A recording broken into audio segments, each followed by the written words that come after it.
Government is still evolving, new governance structures, new things, new guidance comes out, new laws may come out, new regs may come out depending on the administration. So it's a constant independent review and reorg and shift to make sure you encompass all the financial initiatives.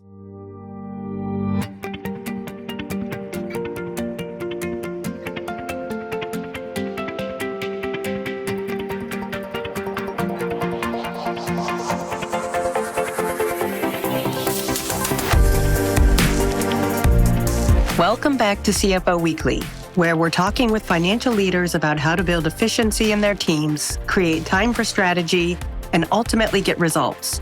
This podcast is brought to you by Personiv, the trusted leader in finance and accounting outsourcing for over 30 years. See how Personiv's customized solutions can help you streamline your operations with teams that start as small as one. Visit the website at personiv.com to learn more. I'm your host, Megan Weis. Let's jump right in. Today, my guest is Tonya Johnson-Simmons. Tonya is an accomplished executive in the federal government and currently holds the esteemed position of Deputy Chief Financial Officer for the Department of the Interior, or DOI. As a trailblazer, she stands as the first woman to be appointed to this pivotal role, overseeing an impressive portfolio of $159 billion in assets. In her multifaceted role, Tonya serves not only as the Deputy CFO, but also assumes the responsibilities of the Director of the Office of Financial Management, Senior Travel Official, and Donations Senior Manager within the department.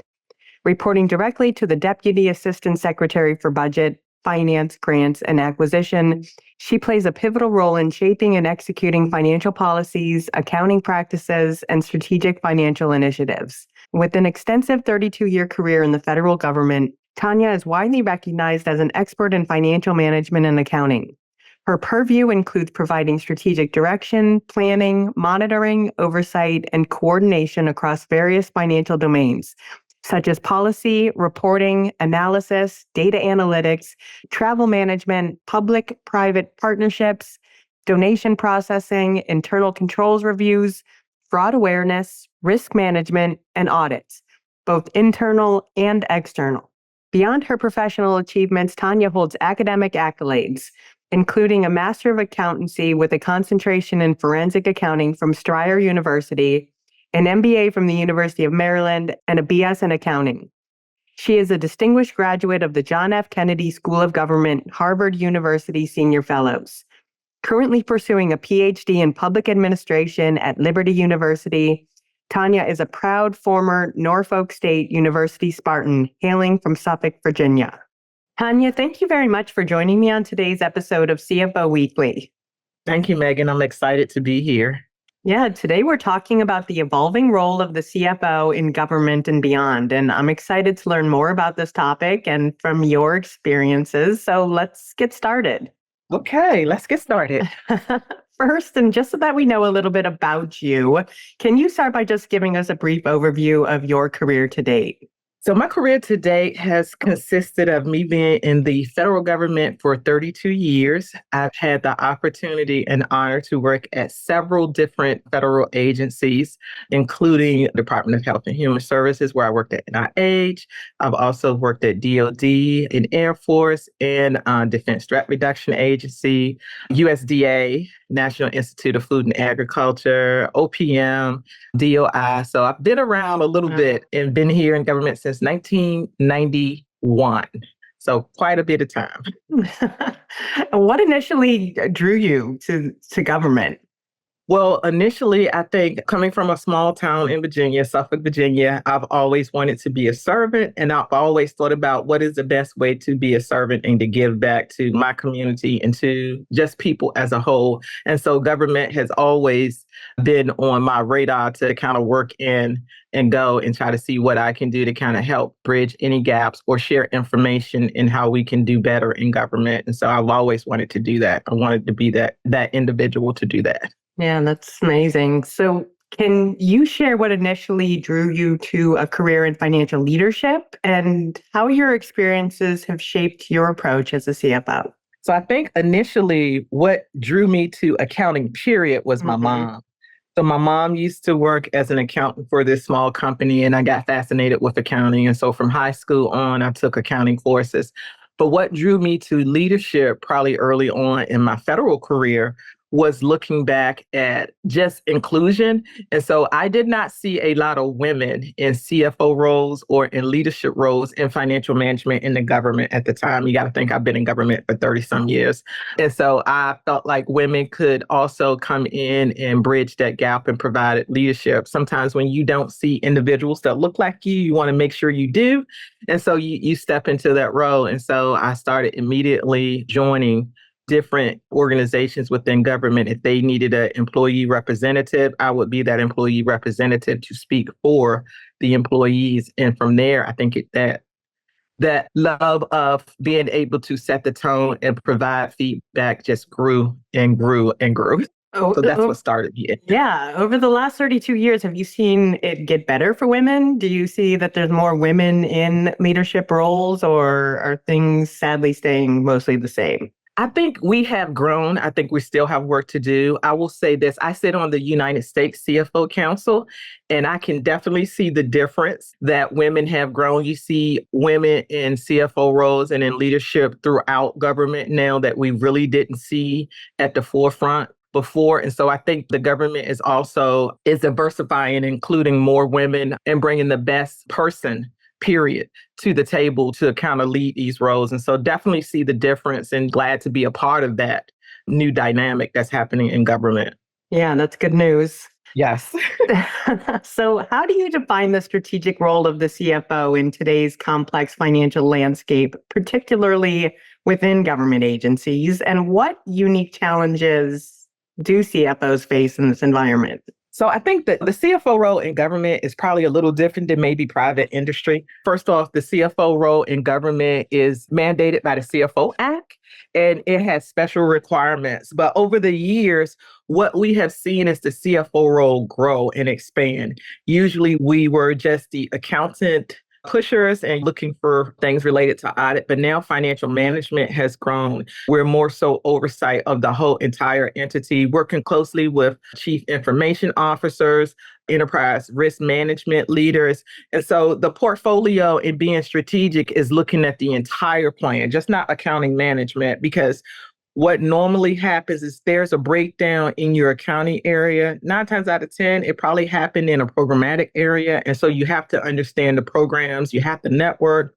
you have to be more than just financial management. You have to be strategic with your approach and be able to encompass all of the information and making sure that you can direct individuals to the right process. Particularly, I would say prioritizing what's important to that agency, because different agencies have different priorities. Department of Interior's priorities, we have several different missions because we have several different bureaus. We can go from managing the parks to managing the land. So our mission changes, but you have to be strategic in understanding the overall portfolio of that agency or that organization to make sure that you can speak to all of it, just not the financial management scope of it. And governmental agencies, do they have CEOs? Who sets the strategy for these entities? So normally they don't. Government doesn't have CEOs. Yeah, I would think so. Some of them may. Yeah, they didn't. Some of them may have CMOs or COOs, chief management officer or chief operating officers, but it's all based on how that government agency is structured. Usually the head of the agency is probably run by either administrator or what we call a secretary or something of that. And then they may have, like I said, a CMO, chief management officer or chief operating officer that operates in that role. It all depends on how it's structured. At DOI, we don't have either, but we have what we call an assistant secretary that kind of oversees various areas of it. We're so large that we have 66,000 employees. Wow. And so many different bureaus that they have assistant secretaries that kind of report to the deputy secretary or the secretary that's head of the department.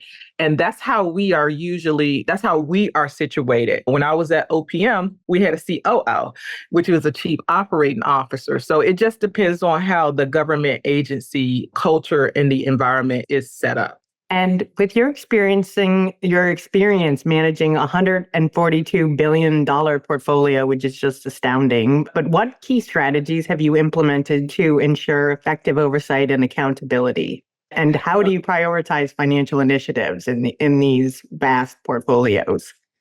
So I would say, so the portfolio has grown a little bit to 159 billion. So that's a good thing.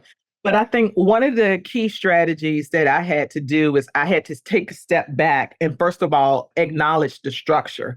So when I first came to DOI, I had to look at the structure of the Office of Financial Management and determine, are we actually structured in the way we did? So that means doing an assessment of your own self and making sure that we were responsive to the public, to our stakeholders, internal and external, and to the employees as broad. And so I think one of the key strategies I had to implement was how can I be effective in oversight? And to do that, I had to do some reorganization to get the structure right.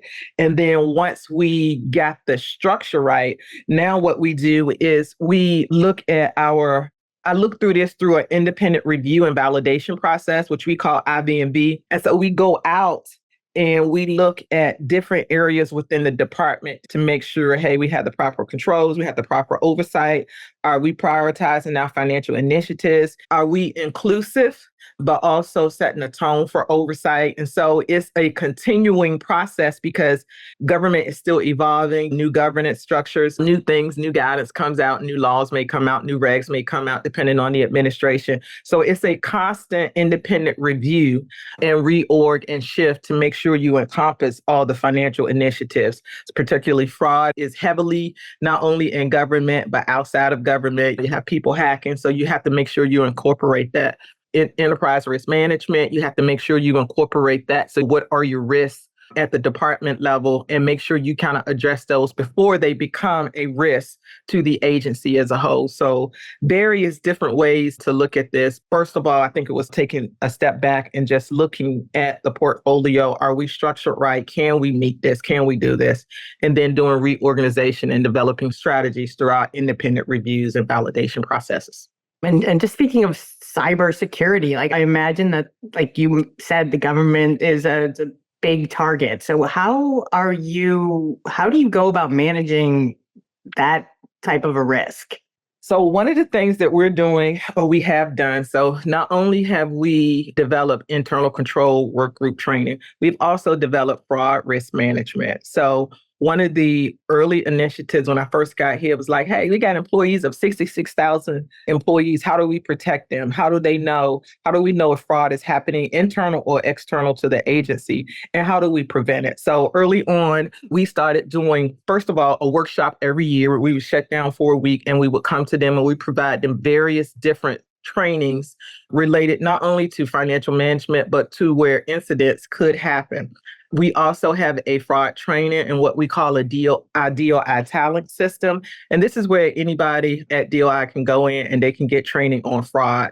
And then what we do is use real live incidents on maybe something happened from somebody hacking a computer or somebody transposing an email address and so forth. And we make them aware of this. We also give them tools to look at and to be aware of in how cybersecurity attacks can happen, how fraud can happen, and how incidents can happen.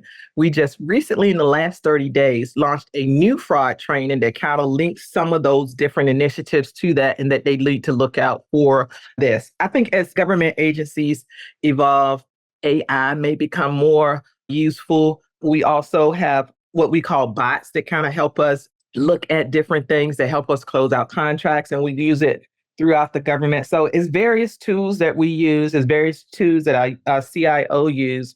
But I think the most important is awareness, because if people do not know that it's happening, they don't know how to prevent it. And then I think also too is that if people do not understand how cybersecurity or fraud incidents can happen through cybersecurity, they can't protect themselves. And so I think that is the key thing for us, is bringing awareness to what it looks like, what could happen, and then helping the employees at DOI to kind of guard themselves or be on the lookout. And if they do see an incident, where to report it to.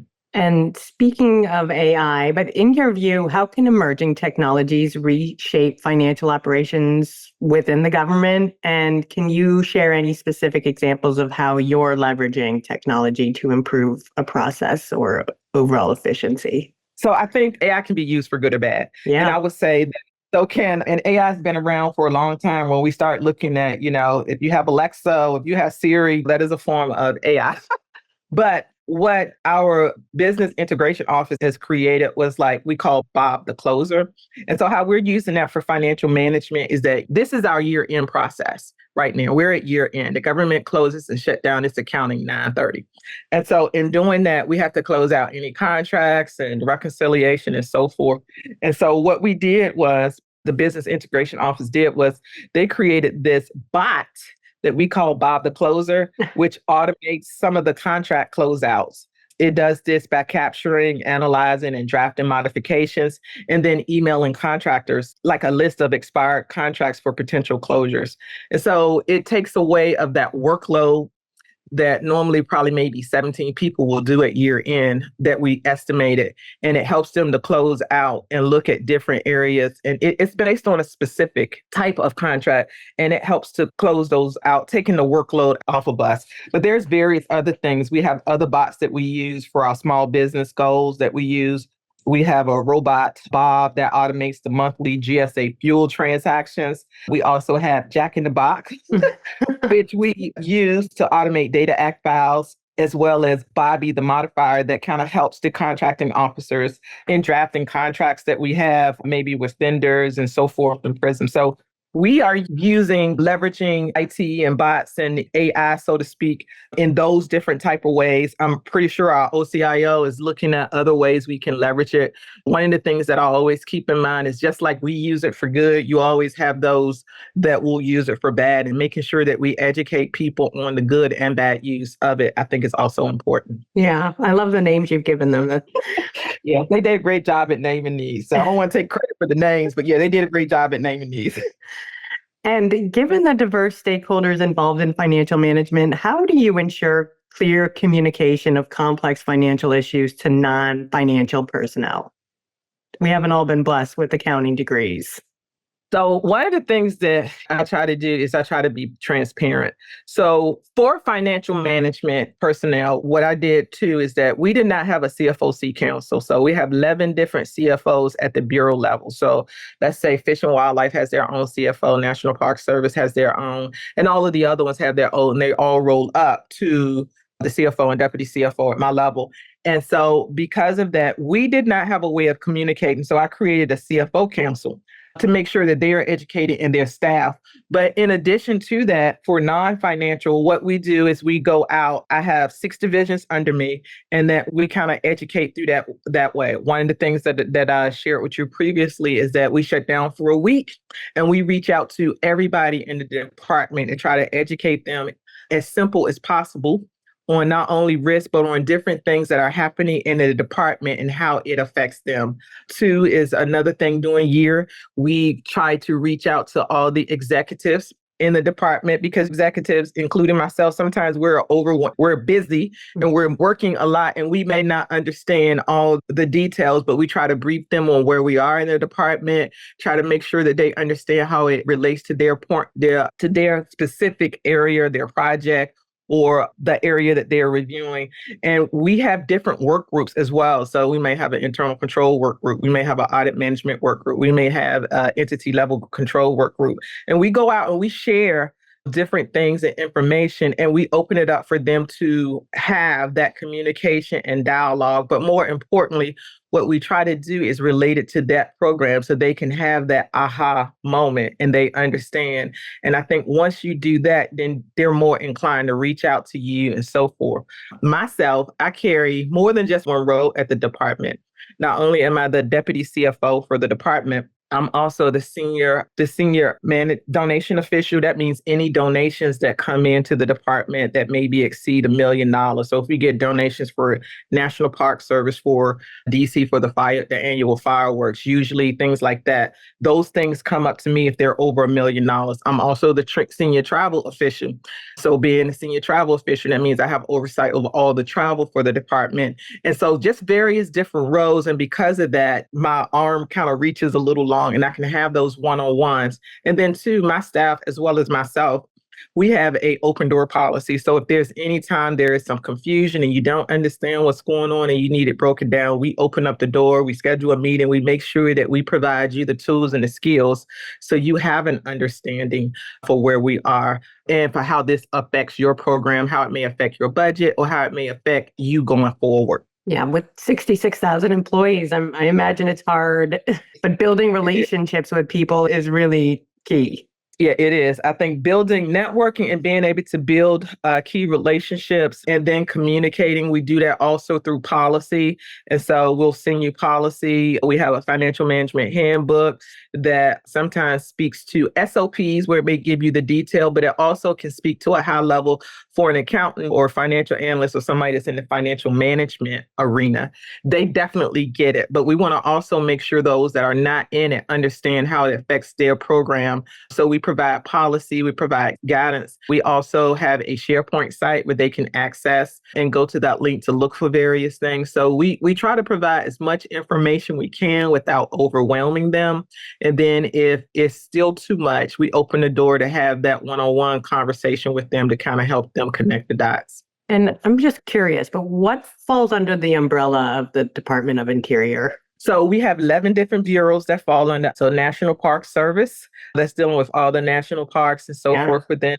We have Fish and Wildlife. Fish and Wildlife, they do a lot of, I should say, rehabilitation for fish and wildlife. We have various areas here. We actually have a area we call Fish and Wildlife, which is a habitat in my hometown of Suffolk, Virginia. We have Bureau of Land Management, which manages all the government's land. I believe that the government owns probably 28% of all land, and BLM, which is the Bureau of Land Management, probably manages 20% of that. We have Bureau of Indian Affairs that deal with affairs of our Native Americans. We also have U.S. Geological Survey that deals with the weather and so forth. And so just various different agencies. So when people start, because a lot of people say, well, what does Interior do? And then when I start thinking about telling them all of the various agencies, they were like, wow, I didn't know it encompassed all of that. Yeah. And so it encompasses a huge portfolio for us, like I said, 11 different bureaus, and that was just some of the ones that I named.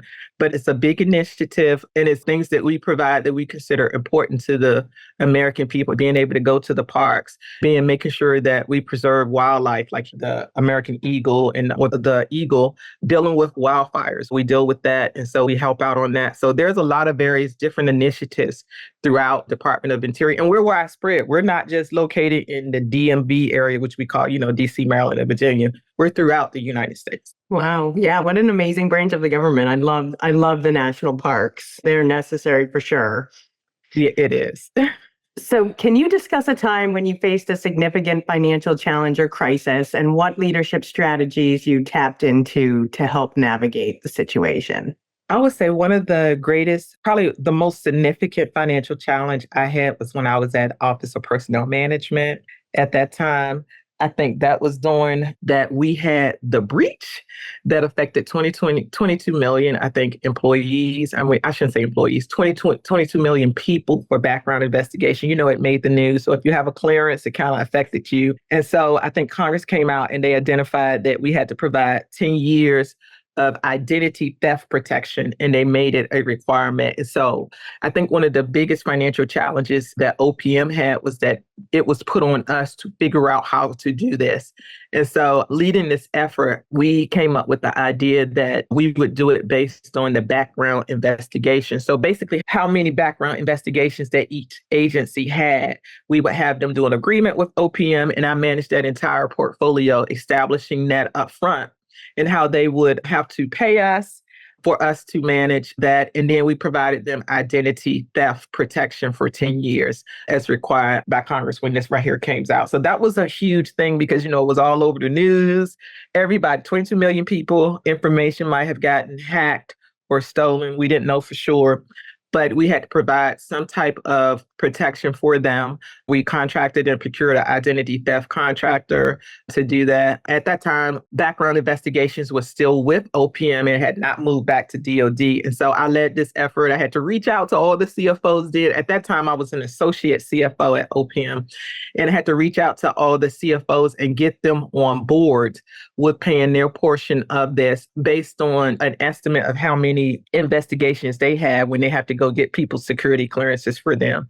And it proved to be a challenge, but it ended up being a great initiative. It was a great strategy to see all of it come together and how we included that. And then I think it ended up getting a Secretary's Award, OPM, for the organization. I was an executive at SES at the time, so of course I could not get one, but the rest of my staff that helped me implement it, we got that. And so I thought that was a big initiative because I was very hands-on in actually calling, setting up the agreements and so forth. So I think that was a big challenge because we were bombarded with, hey, y'all had a breach. It affected 22 million people. How does this affect them in the future? What can we do about this? How can we implement this in developing tools to move forward? And so that was probably one of the biggest challenges. Yeah, kudos to you. That's an amazing feat for sure. Yes, thank you. And what are some of the best practices for implementing accountability measures in sensitive financial programs? And how do you balance the need for oversight with fostering a culture of trust within your teams? That is a good thing. So first of all, I think in some of the best practices for implementing oversight and accountability and being sensitive is that it has to start with relationships and making sure you communicate and understand, first of all, why you have to do this and making sure that either the project manager or the other individual understands why you have to do this and you're sensitive to their program. A part of a challenge of being in this role is that sometimes we can be viewed as, oh, we're going to get in trouble if we tell her or we tell them this is what's going on. And so, and how do you balance in that foster of trust is through relationships and through open communications. I think we have to switch the dialogue from not a blame, but more so, look, I'm here to help you and let me help you get to this point and resolve this. And so how do we do that? First of all, meeting one-on-ones, I think is important. Understanding the environment and maybe what the initiative is, especially with sensitive programs, especially when there's also times where we don't have maybe the actual funding yet as we go through CRs, and we're going through that now. And how do we actually move forward with implementing oversight and accountability? But I think it has to do more with the relationship and getting people to trust you. And you have to do that. That takes time. And it took time for me to, when I came to DOI, is changing how we operate, doing a reorganization and letting individuals know that my role in this is oversight for the department. And my goal is to help you so it won't be an audit finding or it won't be an issue in the future. And sometimes that requires you doing more work in the beginning, as with anything, and nobody likes more work in the beginning. And so we kind of focus on the outcome and take it step by step. Sometimes by breaking things up into steps, people start to develop a trust. People start opening up and say, yeah, I am having this problem. And it's not so more so as I got you, but more so as, hey, we see this as an issue. Can you help us get through this? And we do that. And I think we're building that. We're continuing to build that relationship. And like I said, we weren't structured originally when I first got here, like in a position where we could do this with our stakeholders internally and externally. But I think now they trust us more, definitely internally. And so they're willing to come to us and say, hey, I have an issue. Can you help me? And they trust us to do that without us more so saying, hey, you did this wrong and this could cost the department this. So I think it has to do with you switching how you operate and you're switching your tone of what you're actually trying to do, and then implementing accountability over it. And one of the things, like I said, is our independent review and validation. We go in and we assess and say, hey, we like to recommend that you do this, and more so than saying we require. And so usually through recommendations, they're more willing to accept because they're owning part of this too, more so than we're requiring. And I this is why I didn't want to come to you, or I didn't want to implement this process. So that's how we're kind of working through this. And you mentioned audit findings, but what have your key takeaways been from leading financial audits? And how can CFOs proactively prepare for audits to ensure a smooth process and positive outcomes? When I first arrived at DOI in 2019, I think one of the things, we had a lot of audit findings. I think it was like maybe 19, and we've gotten them down to 7 as of last year. And I think one of that is communicating, because I think a part of the audit findings is that if you do not understand, how this is a finding, then you're not going to be in a position to fix it. And I think one of the key things for us was for my office to own, we weren't even structured right to assist you. And so we had to revamp and reorganize. So let me give you an example. We had our audit team and our internal control team that goes out and does assessments in the same group. Well, it's kind of hard for that team to be proactive in kind of mitigating anything that they see when they're busy trying to close out audit recommendations that maybe we get from the Government Accountability Office or the Office of Inspector General or the independent audit. And then they have to also go out here and focus the same group of people. And so we had to change and reassess how we were operating. And I think once that happened, people were more willing, and then we were more able to see these initiatives. So we had to really do a revamp. But then too is that I think bureaus started looking at their areas to see how can I improve. I think part of the process is kind of owning where we were broken and then fixing it. And we still do. We hold ourselves accountable. Like I hold myself accountable. Hey, you still got to do this. You still got to do that. You still got to do this. And we take into consideration any audit findings we get from GAO, the Government Accountability Office, from OIG, Office of Inspector General, and the independent audit. And we see and we review what they're saying. And then we work with the bureaus and, of course, the department as a whole, and how we can mitigate it through strategies. How can we better work to address this? Maybe we didn't have policies. Policies is key. If you lack policies, then everybody may be off doing their own things, which can increase audit findings. So it's various ways to work with it. And when you have an organization of this size and you have different bureaus that have different missions, National Parks mission is different from U.S. Geological Survey. So you have to be sensitive and understand those programs, and any audit findings have to be inclusive of their programs and understanding exactly what that audit finding is. And so I think that's how we've been leveraging it and kind of remediating that process going forward. And you've successfully increased revenue from $160 million to $1 billion in programs. So what approaches or frameworks have you used to achieve this growth? And what role does a CFO play in driving growth for their organization? So I think it depends. So I think the CFO plays a major role in driving growth for the organization. I think this was initially when I was at OPM, one of the things we had was the background investigation. And early on, one of the things that I started to do was do an analysis. So I kind of pulled the financial statements from several years. I think I was over there in 14. I pulled them back for several years.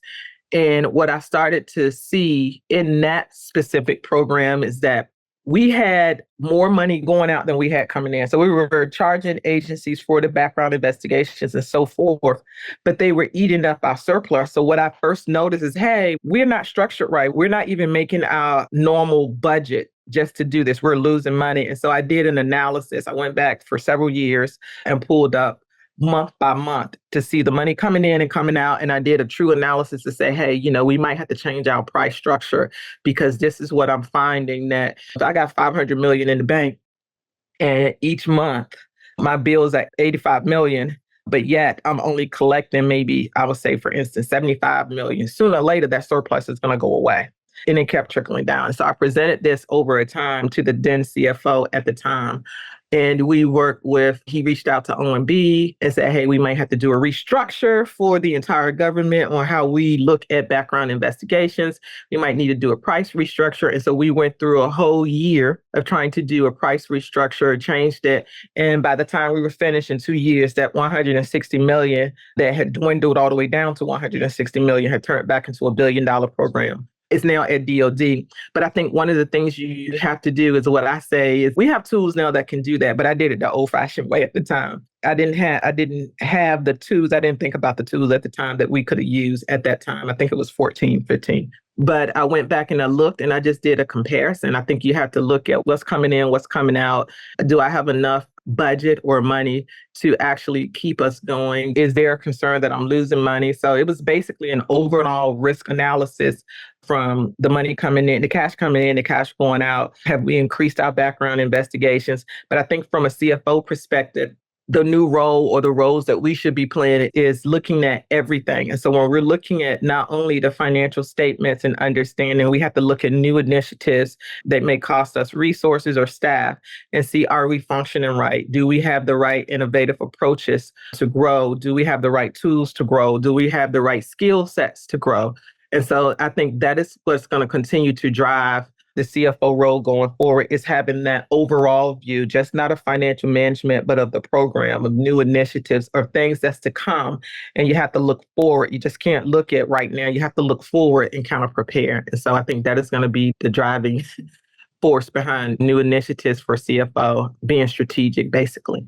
Yeah, when we've talked about how the CFO role has evolved, but finance and accounting in general is also evolving. So how are you cultivating talent within your teams and how are you preparing them for the future? So one of the things that we do is that, like I said, we shut down for a week, but I look for ways that I can help them grow.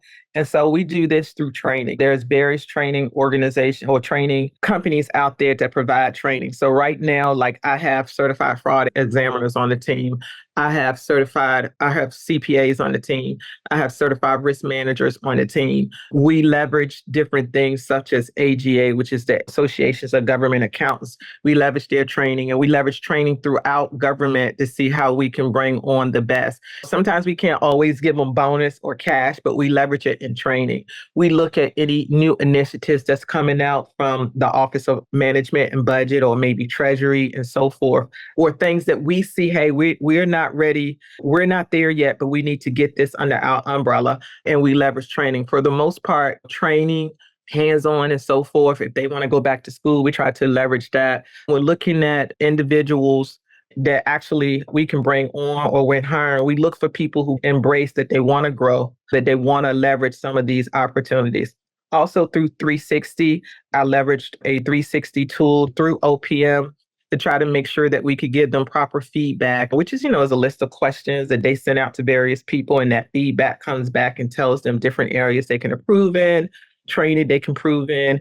And then one of the biggest things is that we do forecasting. So right now we're in the process of looking at what are the next things that's coming out over the next few years. We can see this through financial management. It may be something down the line that the standard FASAT, which is the Federal Accounting Standard Advisory Board, may be providing an initiative that may come out, or that may be a requirement for 4 or 5 years from now. We don't wait till that time to come. We start preparing for that now. The same thing with Treasury. Treasury may be having an initiative that's coming forward. But not only that, we kind of stay up to date with what's going on in the public sector and private sector too, to see what's going on. I go and I participate in a lot of things that just not a government. And I do that because there's a lot of things I think government can learn too from private sector, because eventually it gets to us. So I kind of start looking at that and start doing an analysis to see if it's going to come to government, and start preparing the team for that so we can embrace that. But usually it's kind of the same things that you see that's happening outside of government is happening inside of government. It's just that government is usually mandated by law or regulation, and we're allowed probably a little bit more time before it actually passes to get it implemented. But leveraging all of those different tools and just making sure we understand what are the risks if we don't have the right people and so forth. And how do you envision the role of the CFO evolving over the next 3 to 5 years, especially in the public sector? Where is this role heading? So the CFO, I would say, it's evolving more so like a Chief Operating Officer or Chief Management Officer. I can see them becoming more so inclusive, similar to CEOs. Because the way we're geared is that there are a lot of things that are impacting financial management. So your focus just can't be on financial management. You have to be at the table for all of it. And I think that's something that the government is starting to evolve and get to now, is that we have to be more involved than just financial management. And you can start to see that. I see that at DO. I'm more involved. Just like I told you, I wear more than just the CFO hat, the director of financial management. I'm the senior travel official for the department. I'm also the senior donations. Your thinking and your process has to be just more than financial management. You have to start thinking from a programmatic. So I see it continuing to evolve, to expand, to be inclusive of a lot of different areas. I see the CFO, if they were not at the table before, more at the table as a decision making and as a decision factor in going forward, because not only are you responsible for the accounting and the budget aspects from it, you're looking at it from a programmatic and looking at the overall risk for the department and how you can be inclusive of that. So definitely advancing that. I see that growing and continuing to grow as the government continues to grow and change, and as new standards and new regs come out as well. Tonya, thank you so much for being my guest today. Well, thank you, Megan. Hopefully, I've been able to provide you some great insight to CFO roles, or at least my CFO role at the Department of Interior, and some of the great things that my staff and I are doing. And we're still learning through this process. And as the government continues to evolve, we'll still be moving strategically and embracing any new changes and so forth. Well, I really enjoyed speaking with you, and I wish you and the Department of Interior all the best. And to all of our listeners, please tune in next week. And until then, take care. You've been listening to CFO Weekly, presented by Personiv. Please subscribe wherever you get your podcasts to hear all of our episodes. Want to learn more? Check out personiv.com. Thanks for listening.